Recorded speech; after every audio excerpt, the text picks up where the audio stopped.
Hi friends, இன்றைக்கி chicken tandoori ஏர் ஃப்ரையரில் செய்யலாம். எப்படி பண்ணுறதுன்னு பார்க்கலாம் வாங்க. சிக்கனுக்கு மசாலாலாம் போட்டு ரெடி பண்ணி வச்சதுக்கப்புறமா ஏர் ஃப்ரையரை வந்து ப்ரீ ஹீட் பண்ணணும். அதுக்காக நான் வந்து ஒரு 10 மினிட்ஸ்க்காக ப்ரீ ஹீட் பண்ண போகிறேன். 180ல் வச்சிடலாம். 10 மினிட்ஸ்க்காக டைம் செட் பண்ணிடலாம்.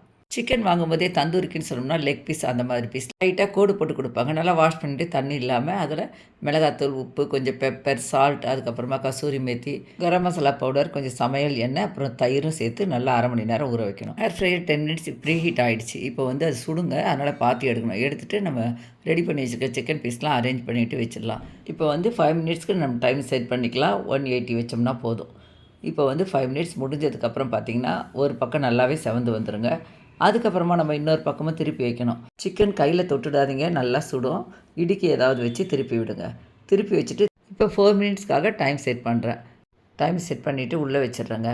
4 மினிட்ஸ் முடிஞ்சதுக்கப்புறம் எடுத்து பார்த்தோம்னா சிக்கன் நல்லா வெந்திருக்கும், மேலெல்லாம் நல்லா செவந்திருக்கும். இதே மெத்தடில் நம்ம தோசைக்கல்லில் கூட செய்யலாங்க. தோசைக்கல் வச்சுட்டு அதில் நல்லா கொஞ்சம் எண்ணெய் ஊற்றிட்டு நம்ம ரெடி பண்ணி வச்சுருக்க சிக்கன்லாம் வச்சு கொஞ்சம் நேரத்துக்கு மூடி வைக்கணும். ஓரளவு ஸ்டவ் வந்து மீடியம் ஹை ஃப்ளேமில் மாற்றி மாற்றி வச்சு எடுத்தோம்னா சிக்கன் நல்லா வெந்து செவந்து வந்துடுங்க. இதே மாதிரி டேஸ்ட்டில் தான் இருக்கும். நீங்கள் அந்த மாதிரி ட்ரை பண்ணுங்கள். நான் வந்து அதே மாதிரி தாங்க அடிக்கடி செய்வேன். எப்போது தான் இந்த ஏர் ஃப்ரையரில் வைப்பேன்.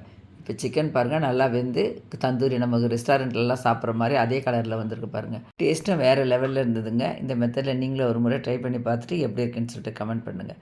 வீடியோ பிடிச்சா லைக் பண்ணி சஞ்சய் நானும் வ்ளாக் சேனலில் சப்ஸ்கிரைப் பண்ணிக்கோங்க. தேங்க்யூ.